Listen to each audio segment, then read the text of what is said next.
पिछले 24 घंटे में कोरोना से जुड़ी दो बड़ी खबरें आई हैं। पहली खबर यह है कि महाराष्ट्र पर तीसरी लहर का खतरा मंडरा रहा है। महाराष्ट्र की कोविड टास्क फोर्स ने कह दिया है कि अगर लोगों की लापरवाही जारी रही तो बहुत जल्द तीसरी लहर, थर्ड वेव आ सकती है। आज दूसरी बड़ी खबर यह आई कि तीसरी लहर अगर आई भी तो बच्चों पर उसका ज्यादा असर नहीं पड़ेगा, शुक्र है। यानी बच्चों पर तीसरी लहर का ज्यादा खतरा नहीं होगा। इसके पीछे जिस स्टडी को आधार बेस बनाया गया है, आज हम अपनी कवर स्टोरी में सबसे पहले आपको वही दिखाने जा रहे हैं। आपके लिए ये स्पेशल रिपोर्ट देखना इसलिए जरूरी है क्योंकि इसे देखकर आपको ये अंदाजा होगा कि देश की कितनी फीसद आबादी खुद कोरोना कवच तैयार कर चुकी है।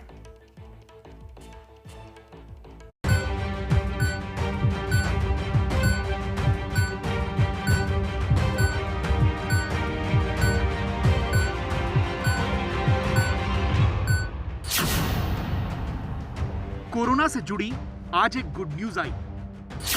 कोरोना से जंग में हिंदुस्तान मजबूत हो रहा है। हर्ड इम्यूनिटी की तरफ तेजी से बढ़ रहा है देश। ऐसा हम क्यों कह रहे हैं, सबसे पहले आपको वो समझाते हैं। देश में एक ऐसी स्टडी की गई है जिसमें यह समझने की कोशिश की गई कि तीसरी लहर का खतरा कितना है। इस स्टडी में यह देखा गया कि कोरोना से अभी तक जितने लोग संक्रमित हुए उसमें वयस्क कितने हैं और बच्चे कितने। यह स्टडी एम्स और WHO यानी विश्व स्वास्थ्य संगठन ने मिलकर की है।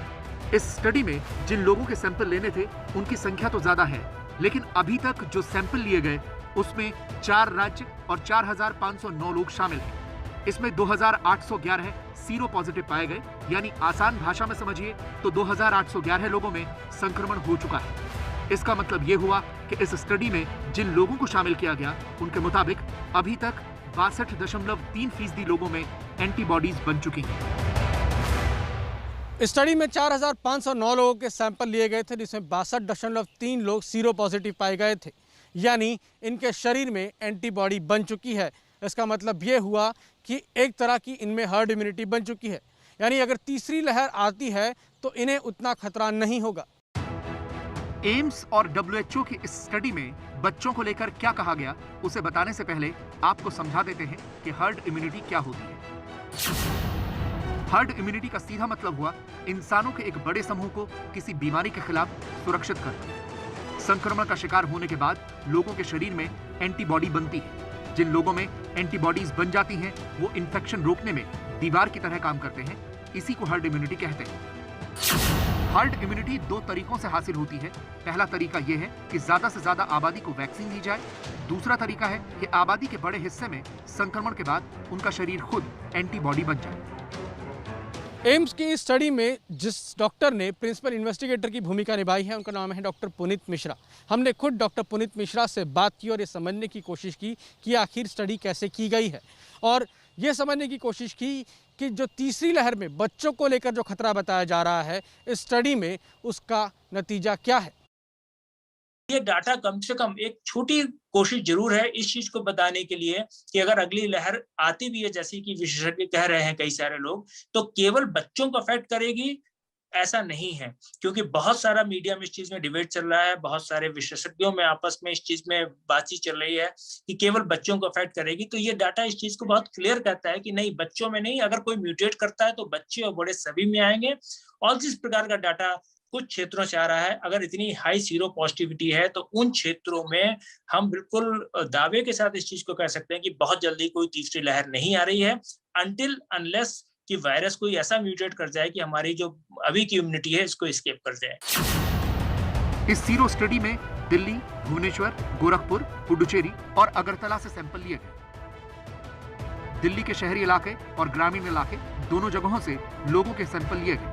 यह स्टडी मार्च में शुरू हुई थी और अभी इसके अंतरिम नतीजे सामने आए हैं। इसमें यह बात सामने आई है कि दक्षिणी दिल्ली के शहरी इलाके में रीसेटलमेंट कॉलोनी, जहां बहुत भीड़भाड़ वाली आबादी है, वहां दूसरी लहर से पहले भी 74.7% की सीरो प्रिवेलेंस थी, यानी दूसरी लहर से पहले भी यहां 74.7% लोग संक्रमित हो चुके थे। इसके अलावा दूसरी लहर के दौरान फरीदाबाद के ग्रामीण इलाकों में 59.3% सीरो प्रिवेलेंस है, यानी 59.3% लोगों में संक्रमण के बाद एंटीबॉडीज बन चुकी है।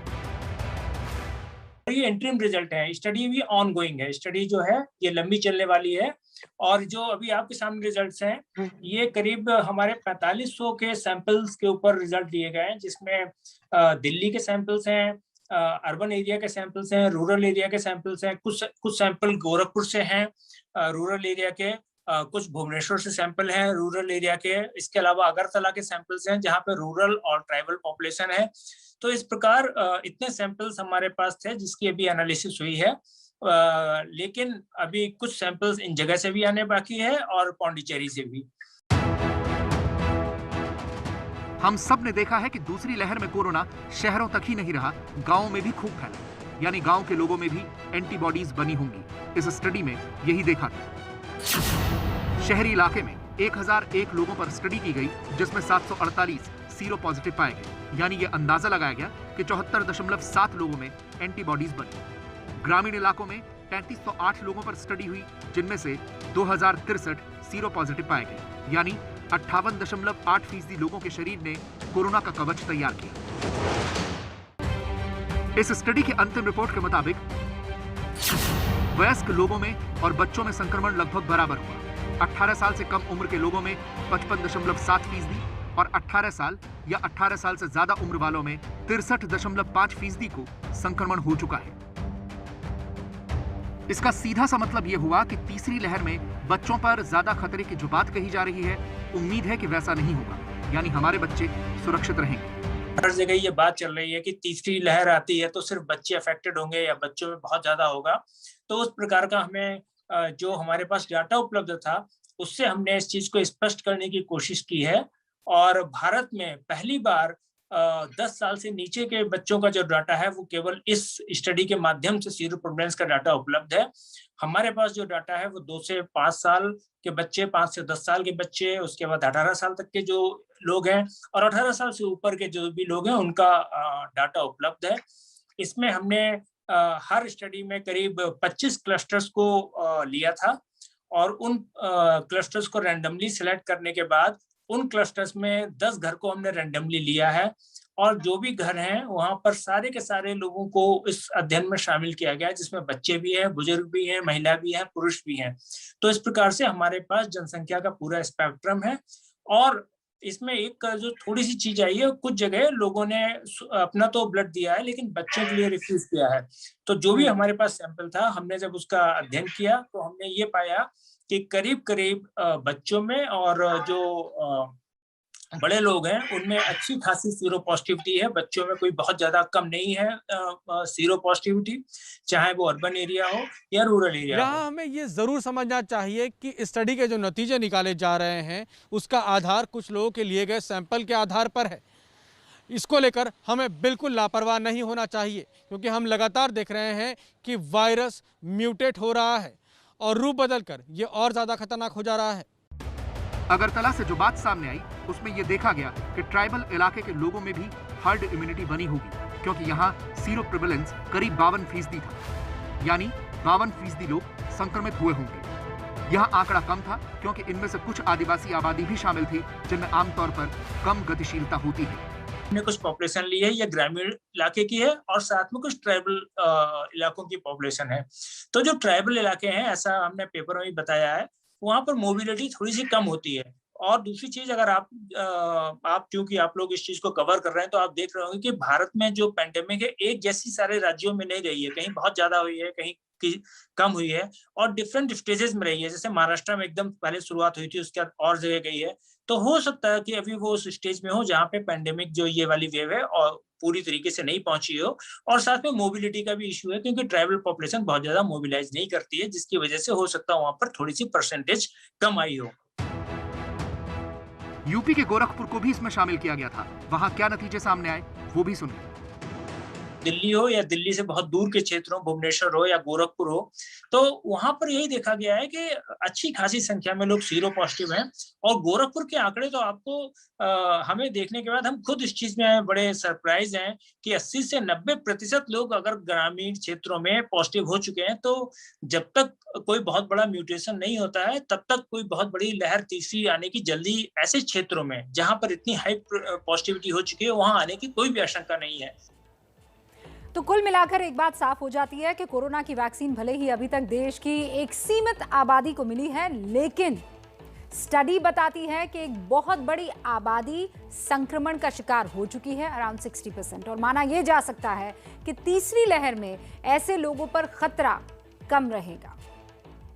एम्स और WHO की स्टडी आपने देखी, जिसमें इस बात की उम्मीद जताई गई है कि तीसरी लहर बच्चों से ज्यादा नुकसान जो है वो नहीं पहुंचाएगी। लेकिन दूसरी तरफ आप महाराष्ट्र का रुख कीजिए, वहां कोविड टास्क फोर्स ने तीसरी लहर के बहुत जल्द दस्तक देने की आशंका जता दी है। थर्ड वेव की एक बहुत बड़ी वजह डेल्टा वायरस भी हो सकता है, जो इंग्लैंड में जमकर तबाही इस वक्त मचा रहा है। चिंता की बात यह है कि कोरोना वायरस के डेल्टा प्लस वेरिएंट को लेकर पहले ही ये कहा जा चुका है कि वो बहुत ज्यादा खतरनाक है।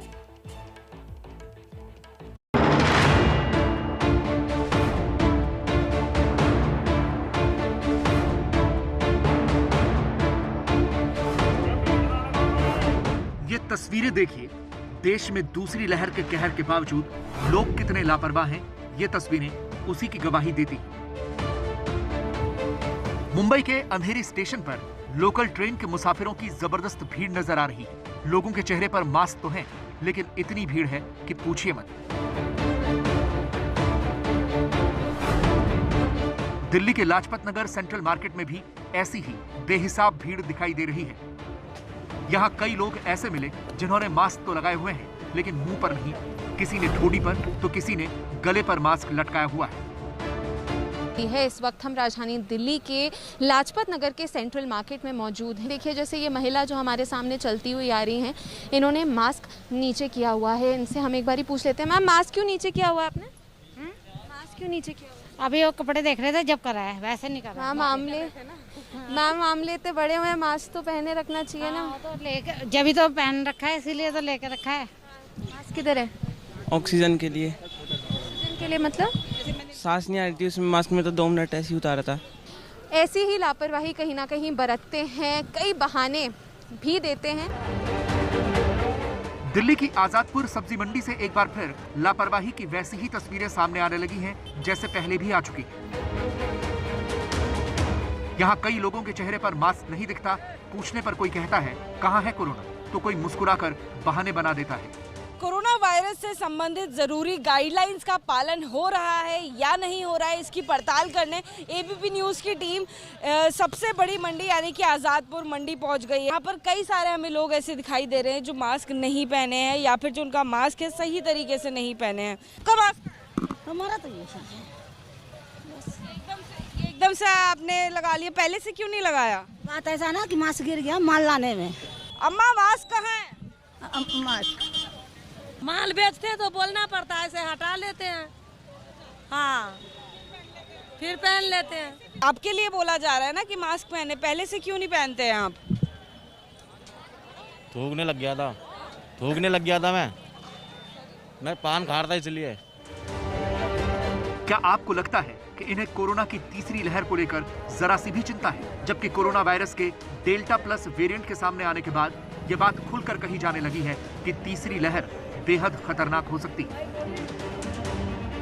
ये वाला जो वायरस है ये ज्यादा चालाक वायरस हो गया है 2020 के मुकाबले में, तो उससे भी ज्यादा चौकसी, रिस्पॉन्सिबिलिटी, केयर, प्रिवेंशन, ये सब हमें करना पड़ेगा। भारत में कोरोना की दूसरी लहर में जो तबाही हुई उसके पीछे डेल्टा वेरिएंट ही जिम्मेदार है, लेकिन डेल्टा प्लस वेरिएंट को उससे भी ज्यादा खतरनाक बताया जा रहा है। कोरोना के डेल्टा प्लस वेरिएंट से डरना इसलिए जरूरी हो चुका है क्योंकि महाराष्ट्र में ऐसी आशंका जताई है कि अगर महाराष्ट्र में तीसरी लहर आती है तो उसके पीछे डेल्टा प्लस वेरिएंट हो सकता है। महाराष्ट्र में तैनात की गई कोविड टास्क फोर्स ने ये आशंका जताई है। महाराष्ट्र की कोविड टास्क फोर्स ने कहा है कि लापरवाही की गई तो महाराष्ट्र में 1 या 2 महीने में तीसरी लहर आ सकती है। कोरोना वायरस का डेल्टा प्लस वेरिएंट दोगुनी स्पीड से फैल सकता है। अभी जो वेरिएंट या म्यूटेंट देखा जा रहा है उसमें पाया गया है कि इन्फेक्शन की क्षमता ज़्यादा है, एक बंदे से दूसरे बंदे में वो स्प्रेड होने की क्षमता जिसको ट्रांसमिसिबिलिटी है इसको ज़्यादा हम देखते हैं। और कुछ ये भी पाया गया है कि थोड़ा सा इन्फेक्शन की वजह से जो लक्षण है वो ज़्यादा तीव्र या ज़्यादा तेज़ नज़र आते हैं। तो सबसे पहले ये जान लीजिए कि कोरोना वायरस के डेल्टा वेरिएंट से ही डेल्टा प्लस वेरिएंट निकला है। आप समझ लीजिए, ये वेरिएंट संक्रमित लोगों के लिए और खतरनाक माना जा रहा है। इस वेरिएंट से दोबारा संक्रमण से ज़्यादा चांस बन सकते हैं। ये मोनोक्लोनल एंटीबॉडी कॉकटेल दवा के प्रभाव को कम कर सकता है। मोनोक्लोनल एंटीबॉडी कॉकटेल दवा को अब तक कोरोना के खिलाफ कारगर मेडिकेशन माना जाता है। वायरस के डेल्टा वेरिएंट ने इंग्लैंड में बहुत तबाही मचाई हुई है। इंग्लैंड में 90% कोरोना केसेस डेल्टा वेरिएंट के ही इस वक्त मिल रहे हैं और इसीलिए हम बार बार आपको कह रहे हैं, हमारी जो प्राथमिकता है वो थर्ड वेव से पहले आप लोगों को सावधान करने की है।